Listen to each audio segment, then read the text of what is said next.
La inmutabilidad de Dios. Sermón predicado en la mañana del domingo, 7 de enero, 1855, por Charles Haddon Spurgeon, en la capilla de New Park Street, Southwark, Londres. Porque yo Jehová no cambio, por esto, hijos de Jacob, no habéis sido consumidos. Malaquías 3:6. Alguien ha dicho que el estudio apropiado de la humanidad es el hombre. Yo no voy a oponerme a esa idea, pero creo que es igualmente cierto que el estudio apropiado de los elegidos de Dios es el propio Dios. El estudio apropiado del cristiano es la deidad.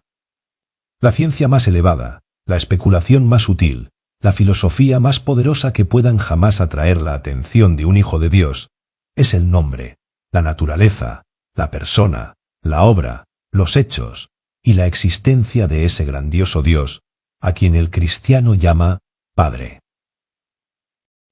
En la contemplación de la divinidad hay algo extraordinariamente beneficioso para la mente. Es un tema tan amplio que todos nuestros pensamientos se pierden en su inmensidad. Tan profundo que nuestro orgullo se ahoga en su infinitud. Nosotros podemos abarcar y enfrentar otros temas. En ellos sentimos una especie de autosatisfacción y proseguimos con nuestro camino pensando: «He aquí, yo soy sabio». Pero cuando nos aproximamos a esta ciencia de las ciencias y encontramos que nuestra plomada no puede medir su profundidad y que nuestro ojo de águila no puede ver su altura, nos alejamos pensando que el hombre vano quisiera ser sabio, pero que es como un burrito salvaje, y entonces exclama solemnemente: «Soy de ayer y no sé nada». Ningún tema de contemplación tenderá a humillar la mente en mayor medida que los pensamientos de Dios. Nos veremos obligados a sentir: «Gran Dios, cuán infinito eres tú, y nosotros somos solo unos gusanos sin valor». Pero si el tema humilla la mente, también la expande. Aquel que piensa en Dios con frecuencia tendrá una mente más grande que el hombre que simplemente camina con pesadez alrededor de este globo estrecho. Quizás se trate de un biólogo que hace alarde de su habilidad para hacer la disección de un escarabajo, estudiar la anatomía de una mosca o clasificar a los insectos y a los animales en grupos que tienen nombres casi imposibles de pronunciar. Puede ser un geólogo, capaz de disertar sobre el megaterio y el plesiosaurio y todos los demás tipos de animales en extinción. Él puede pensar que independientemente de cuál sea su ciencia, su mente se ve ennoblecida y engrandecida. Me atrevo a decir que así es, pero después de todo, el estudio más excelente para ensanchar el alma es la ciencia de Cristo, y Cristo crucificado, y el conocimiento de la deidad en la gloriosa Trinidad. Nada hay que pueda desarrollar tanto el intelecto, nada hay que engrandezca tanto el alma del hombre como la investigación devota, sincera y continua del grandioso tema de la deidad. Y mientras humilla y ensancha, este tema es eminentemente consolador. Oh, en la contemplación de Cristo hay un ungüento para cada herida.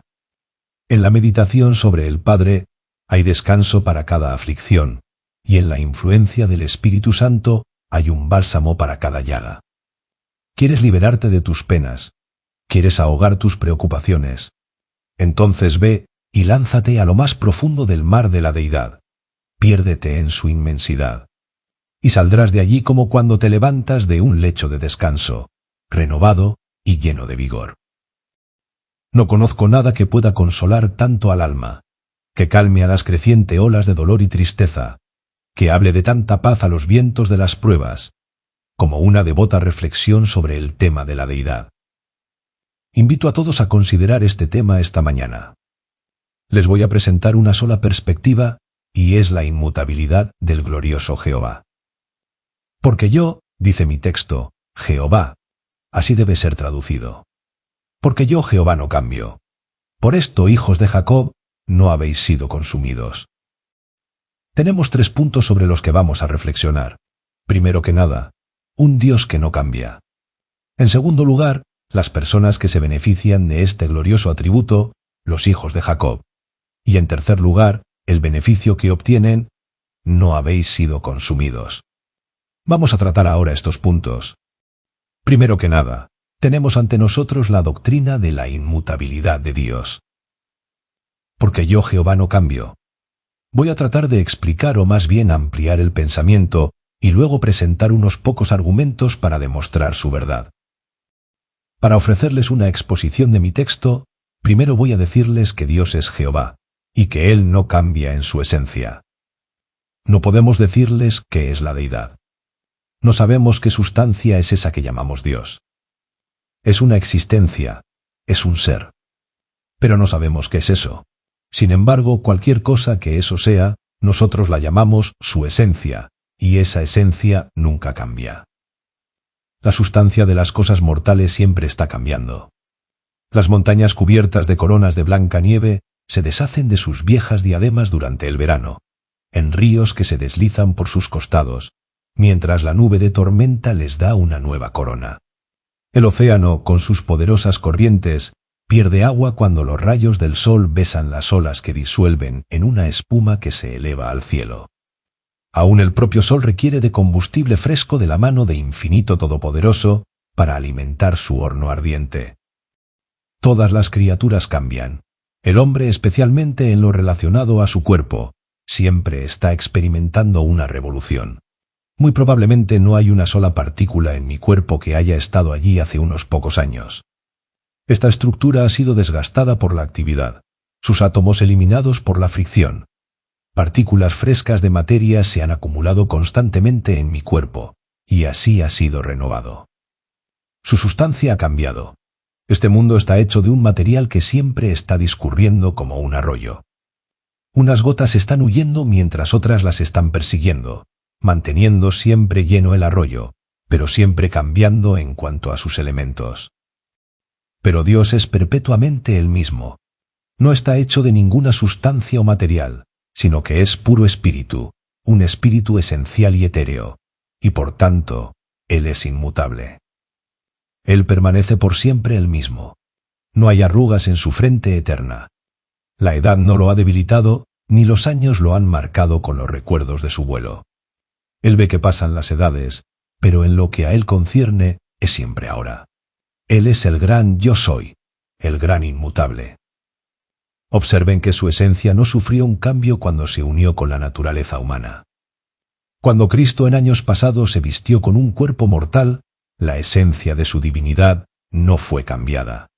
La carne no se volvió Dios, ni Dios se volvió carne por medio de un cambio real de naturaleza.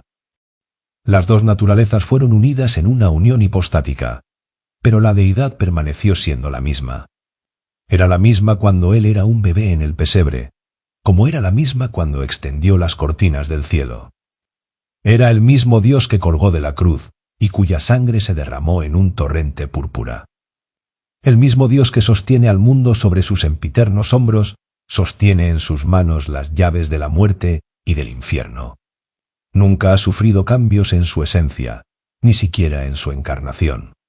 Él permanece para siempre, eternamente, como el único Dios inmutable, el Padre de las luces, en quien no hay variabilidad, ni siquiera la sombra de un cambio. Él no cambia en sus atributos. Cualesquiera que hayan sido los atributos de Dios en el pasado, son los mismos atributos ahora, y podemos cantar acerca de cada uno de ellos.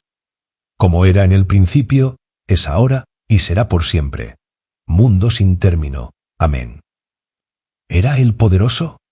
Era Él el poderoso Dios cuando con su voz mandó que se hiciera el mundo desde el vientre de la no existencia. Era Él el omnipotente cuando encumbró las montañas y excavó las cavernas del profundo océano. Sí, era poderoso entonces, y su brazo no está débil ahora. Él es el mismo gigante con todo su poder. La savia de su alimento aún está húmeda, y la fortaleza de su alma permanece firme para siempre.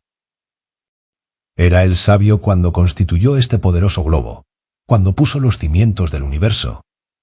Tenía sabiduría cuando planeó el camino de nuestra salvación, y cuando desde toda la eternidad Él diseñó sus tremendos planes. Sí, y Él es sabio ahora. Él no es menos hábil, Él no tiene un menor conocimiento. Sus ojos que ven todas las cosas no se han debilitado. Sus oídos que oyen todas las exclamaciones, suspiros, sollozos y gemidos de su pueblo, no se han endurecido con los años que Él ha escuchado todas sus plegarias. Él es inmutable en su sabiduría. Sabe tanto ahora como siempre, ni más ni menos. Tiene la misma habilidad consumada y la misma previsión infinita. Él es inmutable, bendito sea su nombre, en su justicia. Justo y santo fue Él en el pasado. Justo y santo es Él ahora. Él es inmutable en su verdad. Él lo ha prometido y su promesa se ha convertido en realidad. Él lo ha dicho, y se hará. Él no cambia en la bondad y generosidad y benevolencia de su naturaleza. No se ha convertido en un tirano todopoderoso después de haber sido un Padre todopoderoso. Su amor poderoso permanece firme como una roca de granito, inconmovible ante los huracanes de nuestra iniquidad. Y bendito sea su amado nombre, Él es inmutable en su amor. Cuando al principio escribió su pacto, cuán lleno de afecto estaba su corazón hacia su pueblo. Sabía que su hijo debía morir para ratificar los artículos de ese acuerdo. Sabía muy bien que debía arrancar de sus entrañas a su bienamado para enviarlo a la tierra para se desangrara y muriera. No dudó en firmar ese poderoso pacto, ni se evadió de su cumplimiento. Él ama tanto ahora como amó entonces. Y cuando los soles dejen de brillar y las lunas cesen de mostrar su tenue luz, Él todavía amará por toda la eternidad. Tomen cualquier atributo de Dios y yo voy a escribir semper idem sobre ese atributo, es decir, siempre igual. Tomen cualquier cosa que puedan decir de Dios ahora, y esto puede decirse no solamente en el oscuro pasado, sino que también en el brillante futuro. Siempre será lo mismo, porque yo Jehová no cambio. De la misma manera, Dios es inmutable en sus planes. Ese hombre comenzó a construir, pero no tuvo la capacidad de terminar, y por lo tanto cambió su plan, al igual que lo haría cualquier hombre sabio en su misma situación. Entonces procedió a construir sobre un cimiento menor y recomenzó su obra. ¿Pero acaso se ha dicho alguna vez que Dios comenzó a construir, pero no tuvo la capacidad de terminar? De ningún modo. Teniendo recursos sin límites a su plena disposición, y cuando su propia diestra podría crear mundos tan numerosos como las gotas del rocío matutino, ¿se detendrá alguna vez porque no tiene poder? ¿Acaso tendría que invertir, alterar o descomponer su plan, porque no lo puede llevar a cabo? Pero, dirá alguno, tal vez Dios nunca tuvo un plan. ¿Piensas que Dios es más insensato que tú, amigo? Te pones a trabajar sin un plan. No, dices tú, siempre tengo un esquema. También Dios. Todo hombre tiene su plan, y Dios también tiene un plan. Dios es una mente maestra. Él planeó todo en su gigantesco intelecto mucho antes de hacerlo. Y una vez establecido el plan, observen bien, Él nunca lo modifica. Esto se hará, dijo Él, y la mano de hierro del destino tomó nota, y esto se realiza. Este es mi propósito, y permanece firme, y ni el cielo ni la tierra pueden alterarlo. Este es mi decreto, dice Él, promulgado por los ángeles. Aunque los demonios traten de arrancarlo de las puertas del cielo, no podrán alterar el decreto. Este se cumplirá. Dios no altera sus planes. ¿Por qué habría de hacerlo? Él es todopoderoso, y por lo tanto puede realizar su deseo. ¿Por qué habría de alterar sus planes? Él lo sabe todo, y por lo tanto no se puede equivocar en sus planes. ¿Por qué habría de alterarlos? Él es el Dios eterno, y por lo tanto no puede morir antes que su plan se lleve a cabo. ¿Por qué habría de cambiar? Ustedes átomos de existencia sin ningún valor, cosas efímeras de un día. Ustedes insectos que se arrastran sobre la hoja del laurel de la existencia. Ustedes pueden cambiar sus planes, pero Él nunca cambia los suyos. Puesto que Él me ha dicho que su plan es salvarme, por eso yo soy salvo mi nombre de la palma de su mano, la eternidad no podrá borrar. Impreso en su corazón permanece, con la marca de la gracia indeleble. De la misma manera Dios es inmutable en sus promesas. Nos agrada hablar acerca de las dulces promesas de Dios, pero si pudiéramos suponer alguna vez que una de ellas pudiera cambiar, no las volveríamos a mencionar más. Si yo pensara que los cheques del Banco de Inglaterra no se pudieran cambiar la semana entrante, no aceptaría recibir un cheque. ¿Y si yo pensara que las promesas de Dios no se van a cumplir? Si yo pensara que Dios no tendría ningún problema en alterar alguna palabra de sus promesas, entonces adiós a las Escrituras. Yo necesito cosas inmutables, y encuentro que tengo promesas inmutables cuando abro la Biblia y leo. Para que por dos cosas inmutables, en las cuales es imposible que Dios mienta, Él ha firmado, confirmado y sellado cada una de sus promesas. El Evangelio no es sí y no. No es prometer algo hoy y negarlo mañana. El Evangelio es sí, sí, para gloria de Dios. Creyente, hubo una promesa muy motivadora que recibiste ayer. Y esta mañana, cuando abriste tu Biblia, la promesa no era dulce. ¿Sabes por qué? ¿Piensas que la promesa cambió? Ah, no, tú cambiaste. Ese es el problema. Te habías estado comiendo algunas uvas de Sodoma, y tu boca no tenía la capacidad de saborear adecuadamente lo espiritual, y no pudiste detectar la dulzura. Pero la misma miel estaba allí, puedes estar seguro de ello, la misma esencia preciosa. Oh, dice un hijo de Dios, yo una vez construí mi casa firmemente sobre algunas promesas estables. Vino un viento, y yo dije, oh Señor, estoy abatido y estaré perdido. Oh, las promesas no fueron abatidas, los cimientos están allí. Fue tu pequeña cabaña de madera, heno, hojarasca, que tú habías estado construyendo. Fue eso lo que se cayó. Tú eres el que ha sido sacudido estando sobre la roca, no la roca que está debajo de ti. Pero déjame decirte cuál es la mejor manera de vivir en el mundo.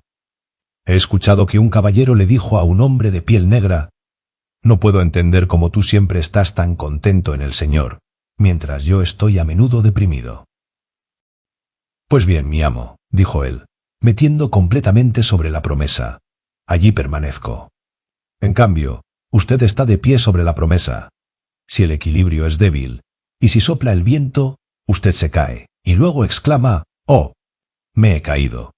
En cambio, yo me tiendo enteramente sobre la promesa desde el principio, y es por eso que no temo caer. Entonces siempre debemos decir, Señor, allí está la promesa. Te corresponde a ti cumplirla. Yo me tiendo enteramente sobre la promesa. No debo permanecer de pie. Eso es lo que tú deberías hacer, postrarte sobre la promesa. Y recuerda, cada promesa es una roca, una cosa inmutable. Por lo tanto, arrójate a sus pies y descansa allí para siempre. Pero ahora viene una nota discordante para arruinar el tema. Para algunos de ustedes Dios es inmutable en sus amenazas. Si cada promesa se mantiene firme y cada juramento del pacto se cumple, escucha tú, pecador. Pon atención a la palabra. Oye los tañidos fúnebres de tus esperanzas carnales. Observa el funeral de tus confianzas en la carne. Cada amenaza de Dios, así como cada una de sus promesas, se cumplirá. Hablemos de decretos. Te diré un decreto. Mas el que no creyere será condenado. Ese es un decreto, y un estatuto que nunca puede cambiar. Puedes ser tan bueno como quieras, ser tan moral como puedas, ser tan honesto como desees, caminar tan derecho como puedas. Sin embargo, allí está la amenaza inmutable. Mas el que no creyere será condenado. ¿Qué dices a eso, moralista? Oh, quisieras poder alterarlo y decir, aquel que no viva una vida santa será condenado. Eso va a ser cierto, pero no es lo que dice. Dice, el que no creyere. Aquí está la piedra de tropiezo y la roca que hace caer. Pero eso no lo puedes alterar. Debes creer o ser condenado, dice la Biblia.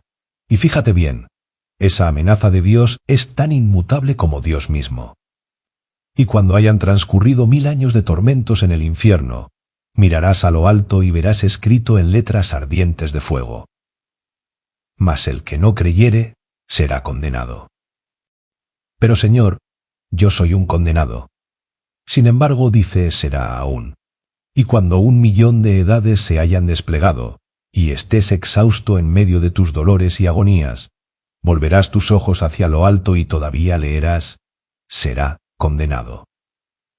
Este decreto es inmutable, inalterable.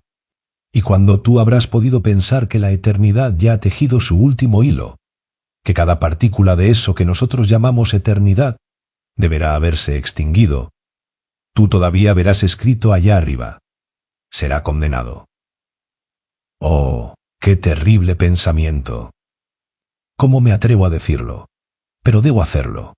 Ustedes deben ser advertidos, señores, para que no vayan ustedes también a este lugar de tormento.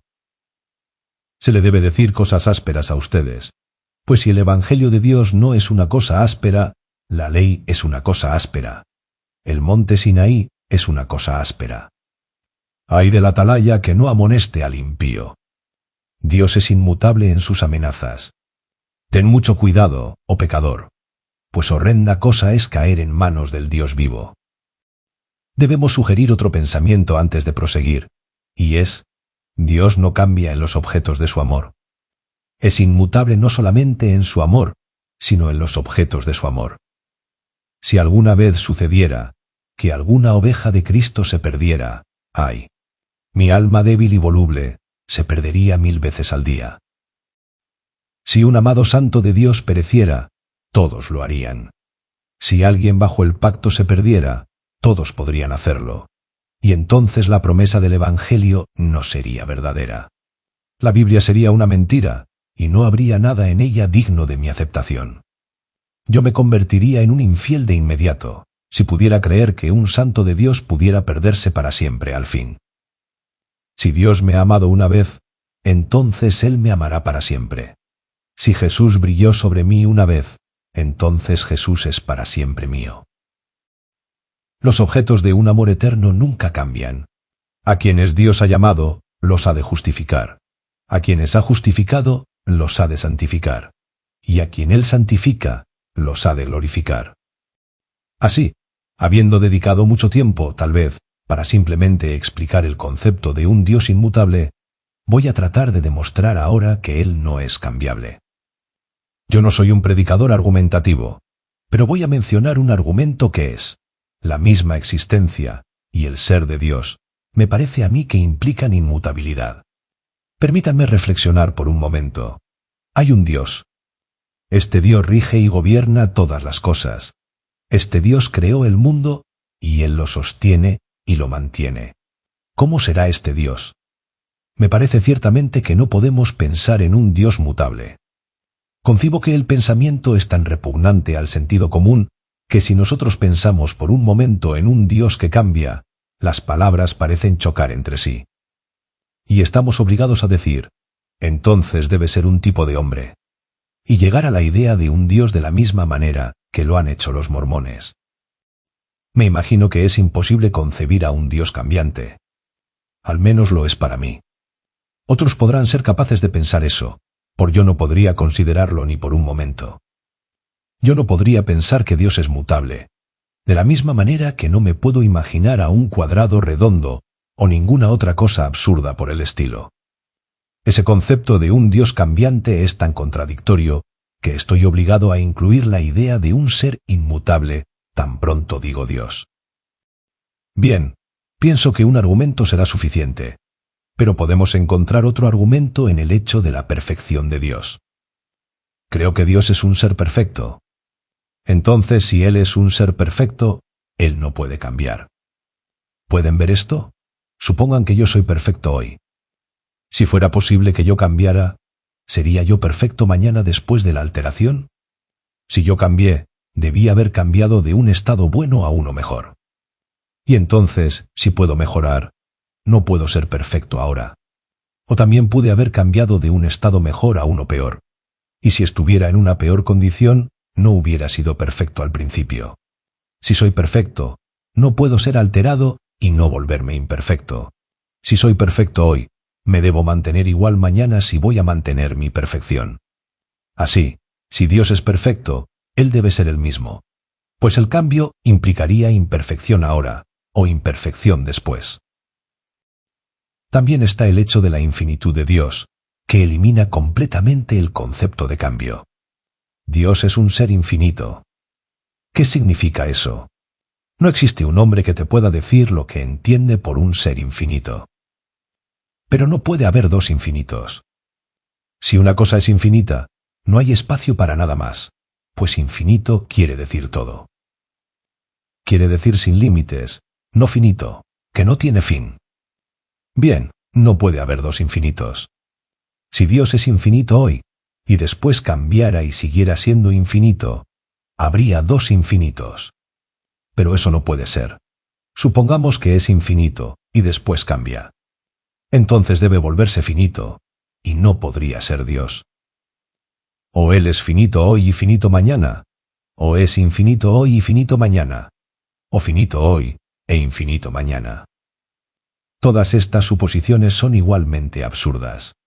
El hecho de que Él es infinito de inmediato sofoca el pensamiento de que Él es un ser cambiable. La palabra inmutabilidad está escrita sobre la propia frente de la infinitud. Ahora, queridos amigos, miremos al pasado, y allí vamos a recoger algunas evidencias de la naturaleza inmutable de Dios. ¿Ha hablado Jehová y no lo ha cumplido? ¿Lo ha jurado y no ha sucedido? ¿Acaso no puede decirse de Jehová: Él ha hecho toda su voluntad y ha cumplido todo su propósito? Miren a las ciudades de los filisteos. Dios dijo: lamenta Asdod, y ustedes puertas de Gaza, pues ustedes serán derribadas. ¿Y dónde están ahora? ¿Dónde está Edom? Pregunten a Petra y a sus murallas en ruinas.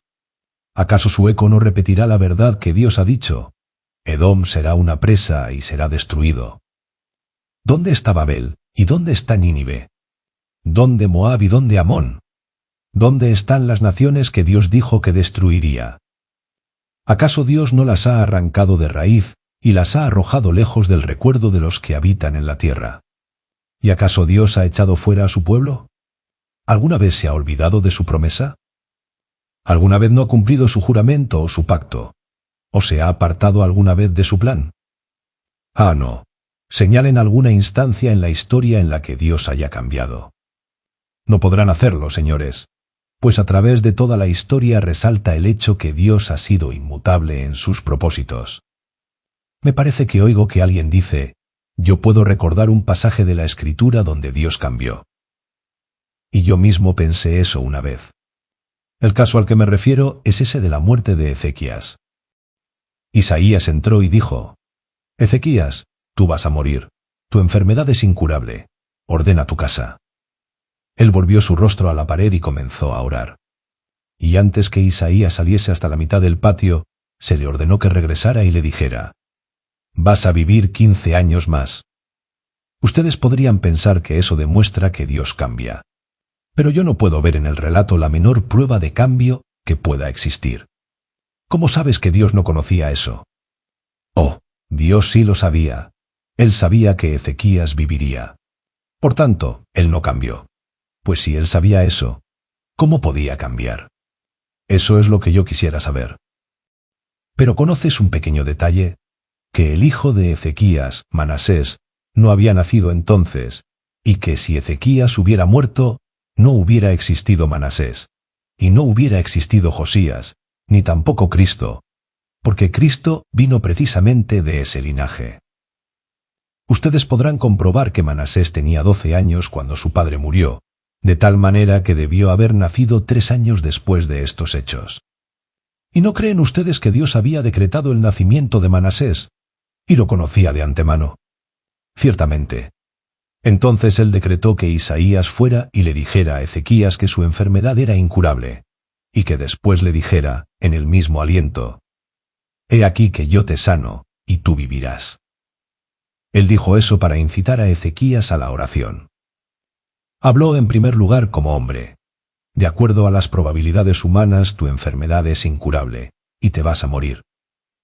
Después esperó hasta que Ezequías oró, y luego vino un pequeño pero al final de la frase. Isaías no había terminado la frase. Él dijo: debes ordenar tu casa, pues no hay humana cura. Pero, y después salió. Ezequías oró un poco, y después entró de nuevo y dijo: pero he aquí que yo te sano. ¿Acaso hay alguna contradicción allí, excepto en el cerebro de quienes luchan contra el Señor y desean convertirlo en un ser cambiante? Ahora, en segundo lugar, permítanme decir una palabra sobre las personas para quienes este Dios inmutable es un beneficio. Porque yo, Jehová, no cambio. Por esto, hijos de Jacob, no habéis sido consumidos. Entonces, ¿quiénes son los hijos de Jacob, que pueden gozarse en un Dios inmutable? En primer lugar, son los hijos de la elección de Dios, pues está escrito: a Jacob amé, mas a Esaú aborrecí. Pues no habían aún nacido, ni habían hecho aún ni bien ni mal. Está escrito: el mayor servirá al menor. Los hijos de Jacob son los hijos de la elección de Dios, que por gracia soberana son creyentes. Por un eterno designio, ellos reciben gracia y gloria. Los hijos de Jacob son los elegidos de Dios. Son los que Él conoció de antemano, y ordenó de antemano para salvación eterna. Los hijos de Jacob quiere decir, en segundo lugar, personas que gozan derechos y títulos especiales. Jacob, ustedes saben, no tenía derechos por nacimiento, pero él pronto los adquirió. Él cambió un guisado lentejas con su hermano Esaú, y así ganó la primogenitura. Yo no justifico los medios, pero él también obtuvo la bendición, y así adquirió derechos especiales. Los hijos de Jacob quiere decir personas que poseen derechos y títulos especiales. A los que creen, Él les dio la potestad y el derecho de ser hechos hijos de Dios. Ellos tienen un interés en la sangre de Cristo. Ellos tienen un derecho para entrar por las puertas en la ciudad. Tienen un título para recibir honores eternos. Poseen una promesa de gloria eterna. Tienen un derecho de llamarse hijos de Dios. Oh, hay derechos y privilegios especiales que pertenecen a los hijos de Jacob. Luego, a continuación, estos hijos de Jacob eran hombres de manifestaciones especiales. Jacob había tenido manifestaciones muy especiales de su Dios, y así había sido honrado grandemente. Una vez, una noche se acostó y durmió. Tenía los setos del camino por cortinas, y el cielo por su pabellón, una piedra por almohada, y la tierra por cama. ¡Oh! Entonces él tuvo una manifestación peculiar. Había una escalera y él vio a los ángeles de Dios que ascendían y descendían. Así tuvo una manifestación de Cristo Jesús, como la escalera que llega de la tierra hasta el cielo, y los ángeles subían y bajaban trayéndonos misericordias. Posteriormente, ¿qué manifestación tuvo lugar en Mahanaim, cuando los ángeles de Dios se encontraron con él? Y también en Peniel, donde luchó con Dios, y vio a Dios cara a cara. Esas fueron manifestaciones especiales. Y este pasaje se refiere a aquellos que, como Jacob, han tenido manifestaciones peculiares. Ahora, ¿cuántos de ustedes han tenido manifestaciones personales? Oh, dicen, eso es entusiasmo. Eso es fanatismo. Bien, es un bendito entusiasmo, también, pues los hijos de Jacob han tenido manifestaciones peculiares. Han hablado con Dios como un hombre habla con su amigo. Han susurrado al oído de Jehová. Cristo ha estado con ellos para cenar con ellos, y ellos con Cristo. Y el Espíritu Santo ha iluminado sus almas con un poderoso brillo radiante, de tal manera que no podían tener dudas acerca de esas manifestaciones especiales. Los hijos de Jacob son los hombres que gozan de estas manifestaciones. Asimismo, son hombres de pruebas muy especiales. ¡Ah, pobre Jacob! Yo no elegiría la suerte de Jacob si no tuviera la expectativa de la bendición de Jacob, pues su suerte fue muy difícil. Tuvo que huir de la casa de su padre, llegando a la casa de Labán. Y luego ese viejo y rudo Labán lo engañó todos los años que permaneció allí. Lo engañó con lo relacionado con su esposa, lo engañó en materia de sueldos, lo engañó con los rebaños, y lo engañó a lo largo de su historia. Eventualmente tuvo que huir de Labán, quien lo persiguió dándole alcance. Enseguida vino Esaú con 400 hombres para vengarse y descuartizarlo. Después siguió un espacio de oración, y después Jacob luchó y tuvo que seguir el resto de su vida con el hueso de su cadera dislocado. Pero un poco más adelante, Raquel, su amada, murió. Después su hija es llevada a descarriarse, y los hijos asesinan a los de Siquem. Muy pronto su amado hijo José es vendido y llevado a Egipto. Y viene la hambruna. Después Rubén se sube al lecho de Jacob y lo contamina. Judá comete incesto con su propia nuera. Todos sus hijos se convierten en una plaga para Jacob. Finalmente, Benjamín es llevado lejos. Y el viejo Jacob, con su corazón quebrantado, exclama: José no parece, ni Simeón tampoco, y a Benjamín le llevaréis. Nunca algún hombre sufrió más tribulaciones que Jacob, todo a causa del pecado de engañar a su hermano. Dios lo disciplinó a lo largo de toda su vida. Pero creo que hay muchos que pueden sentir simpatía por el querido anciano Jacob. Han tenido que sufrir pruebas tal como él. Bien, todos ustedes que llevan una cruz. Dios dice: yo no cambio. Por esto, hijos de Jacob, no habéis sido consumidos. Pobres almas atribuladas, ustedes no son consumidas a causa de la naturaleza inmutable de su Dios. Ahora no vayan por ahí inquietas diciendo, con el orgullo que proporciona la miseria: yo soy el hombre que ha conocido la aflicción. Ciertamente, el varón de dolores fue afligido mucho más que ustedes. Jesús fue ciertamente un hombre que conoció las aflicciones. Tú, en cambio, solo ves las faldas de los vestidos de la aflicción. Nunca has tenido pruebas como las de él. Tú no entiendes lo que significan los problemas. Tú apenas has dado unos sorbos a la copa de problemas. Solo has sorbido una gota o dos, pero Jesús apuró la copa hasta las heces. No teman, dice Dios, porque yo Jehová no cambio. Por esto, hijos de Jacob, hombres de pruebas peculiares, no habéis sido consumidos. Y ahora un pensamiento acerca de quiénes son los hijos de Jacob, pues yo quisiera que ustedes averigüen si ustedes mismos son hijos de Jacob. Ellos son hombres de un carácter muy especial. Si bien es cierto que en el carácter de Jacob hubo ciertas cosas que no podemos alabar, hay una o dos cosas que Dios alaba. Allí estaba la fe de Jacob, gracias a la cual Jacob calificó para que su nombre fuera escrito entre los nombres de ilustres hombres poderosos que no recibieron lo prometido en la tierra, pero lo obtendrán en el cielo. ¿Son ustedes hombres de fe, amados hermanos? ¿Saben ustedes lo que es caminar por fe, obtener su alimento temporal por fe, depender del maná espiritual para vivir? Todo esto por fe. La fe gobierna sus vidas. Si así es, ustedes son hijos de Jacob. Continuando, Jacob era un hombre de oración, un hombre que luchaba y que gemía y que oraba. Por allá veo a un hombre que no oró antes de venir a la casa de Dios. Ah, tú pobre pagano, ¿acaso tú no oras? No, responde él, no se me ocurrió tal cosa. Durante años no he orado. Bien, espero que lo hagas antes de que mueras. Si vives y mueres sin oración, tendrás mucho tiempo para orar cuando llegues al infierno. Veo allá a una mujer. Ella tampoco oró esta mañana. Estuvo tan ocupada arreglando a sus hijos para que fueran a la escuela dominical, que no tuvo tiempo de orar. ¿No tuviste tiempo de orar?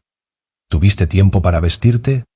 Hay un tiempo para cada propósito bajo el cielo, y si te hubieras propuesto orar, hubieras orado. Los hijos de Jacob no pueden vivir sin oración. Son luchadores como Jacob. Son hombres en los que el Espíritu Santo obra de tal manera que ya no pueden vivir sin oración, como yo no puedo vivir sin respirar. Ellos deben orar. Señores, presten mucha atención. Si ustedes están viviendo sin oración, ustedes están viviendo sin Cristo. Y si mueren así, su porción será en el lago que arde con fuego. Que Dios lo redima, que Dios lo rescate de una suerte tal. Pero ustedes son los hijos de Jacob. Estén tranquilos, pues Dios es inmutable. En tercer lugar, me queda tiempo para decir solo una palabra acerca de otro punto. El beneficio que reciben estos hijos de Jacob de un Dios que no cambia. Por esto, hijos de Jacob, no habéis sido consumidos. ¿Consumidos? ¿Cómo? ¿Cómo puede ser consumido un hombre? Pues hay dos formas. Podríamos haber sido consumidos en el infierno. Si Dios hubiera sido un Dios cambiante, los hijos de Jacob que están aquí esta mañana podrían haber sido consumidos en el infierno. Si no fuera por el amor inmutable de Dios, yo debería haber sido una gavilla de heno en el fuego. Pero hay una forma de ser consumido en este mundo. Existe tal cosa como ser condenado antes de morir. Será condenado. Existe tal cosa como estar vivo, pero sin embargo estar absolutamente muerto. pudimos haber sido abandonados a nuestros propios medios. Y entonces, ¿a dónde estaríamos ahora? Parrandeando con el borracho, blasfemando contra el Dios Todopoderoso. Oh, si Él te hubiera dejado, amado hermano, si Él hubiera sido un Dios que cambia, tú estarías entre los más inmundos de los inmundos y entre los más viles de los viles. ¿Acaso no puedes recordar en tu vida temporadas similares a las que yo he sentido? He ido directo hasta llegar a los límites del pecado. Alguna tentación muy fuerte me ha tomado de mis dos brazos, de tal forma que no podía luchar con ella. He sido empujado, arrastrado por un terrible poder satánico hasta el propio borde de algún hórrido precipicio. He mirado hacia abajo, abajo, abajo, y he visto mi porción. Me he estremecido al borde de la ruina. Me he horrorizado con mis cabellos de punta, al pensar en el pecado que he estado a punto de cometer, el horrible hoyo en el que he estado a punto de caer. Un brazo poderoso me ha salvado. Me he replegado exclamando, «¡Oh Dios! ¿Cómo pude acercarme tanto al pecado y sin embargo he podido evitarlo? ¿Cómo pude haber caminado directo al horno y no haber caído, como los hombres vigorosos de Nabucodonosor, que fueron devorados por la llama del fuego? Oh, es posible que yo esté aquí esta mañana, cuando pienso en los pecados que he cometido y en los crímenes que han pasado por mi perversa imaginación. Sí, yo estoy aquí, sin ser consumido, porque el Señor no cambia. Oh, si Él hubiera cambiado, ya habríamos sido consumidos en una docena de formas. Si el Señor hubiera cambiado, tú y yo deberíamos haber sido consumidos por nosotros mismos. Pues después de todo, el Señor yo es el peor enemigo que tiene el cristiano. Ya habríamos demostrado que somos suicidas de nuestra propia alma. Ya habríamos preparado la copa del veneno para nuestros propios espíritus, si el Señor no fuera un Dios que no cambia, que arrojó la copa lejos de nuestras manos cuando estábamos listos para tomar el veneno. También ya hubiéramos sido consumidos por el propio Dios si no fuera un Dios inmutable. Llamamos a Dios Padre, pero no hay ningún padre en este mundo que no hubiera matado a todos sus hijos hace mucho tiempo, harto de la provocación con que lo hostigaban, si hubiera recibido la mitad de los problemas que Dios ha recibido de su familia. Dios tiene la familia más problemática de todo el mundo: incrédulos, desagradecidos, desobedientes, olvidadizos, rebeldes, descarriados, murmuradores y de dura cerviz. Qué bueno que Él es misericordioso, pues de lo contrario ya hubiera tomado no solamente la vara, sino la espada contra algunos de nosotros desde hace mucho tiempo. Pero no había nada en nosotros que pudiera ser amado al principio, así que no puede haber menos ahora. John Newton solía contar una rara historia, e invariablemente se reía al contarla, de una buena mujer que decía, para demostrar la doctrina de la elección: «Ah, Señor, Dios debe haberme amado antes de que yo naciera, pues de lo contrario no habría visto nada en mí posteriormente que Él pudiera amar». Estoy seguro que eso es válido en mi caso, y cierto en relación con la mayoría del pueblo de Dios, pues hay muy poco que amar en ellos después que han nacido, que, si no los hubiera amado antes de nacer, no habría visto ninguna razón para elegirlos después. Pero puesto que los amó sin obras, todavía los ama sin obras. Puesto que sus buenas obras no ganaron su afecto, las malas obras no pueden suprimir ese afecto. Puesto que la justicia de ellos no sirvió de lazo para su amor, así la perversidad de ellos no puede cortar esos lazos dorados. Él los amó por su pura gracia soberana, y los va a amar aún. Pero nosotros deberíamos haber sido consumidos por el diablo, y por nuestros enemigos, consumidos por el mundo, consumidos por nuestros pecados, por nuestras pruebas, y en cientos de formas más, si Dios hubiera cambiado alguna vez. Bien, se nos ha terminado el tiempo, y ya no me resta decir mucho. Solo he tocado el tema de manera superficial. Ahora se los entrego a ustedes. Que el Señor les ayude a ustedes, hijos de Jacob, a llevar a su casa esta porción de alimento. Digiéranlo bien y aliméntense de él. Que el Espíritu Santo aplique dulcemente las cosas gloriosas que están escritas. Y que ustedes disfruten de un banquete de manjares suculentos, banquete de vinos refinados, de gruesos tuétanos y de vinos purificados. Recuerden que Dios es el mismo, independientemente de lo que se quite. Sus amigos pueden perder el afecto, sus ministros pueden ser cambiados. Todo puede cambiar. Excepto Dios. Sus hermanos pueden cambiar y clasificarlos como viles. Pero Dios de todas maneras los va a amar. Su situación en la vida puede cambiar, y pueden perder sus propiedades. Toda la vida de ustedes puede ser sacudida y se pueden volver débiles y enfermizos. Todas las cosas pueden abandonarlos. Pero hay un lugar donde el cambio no puede poner su dedo. Hay un nombre sobre el cual no se puede escribir mutabilidad. Hay un corazón que no sufre alteraciones. Ese corazón es el corazón de Dios. Ese nombre es amor. Confía en Él. Nunca te va a engañar. Aunque con dificultad creas en Él, Él nunca, nunca te abandonará, ni permitirá que tú lo dejes.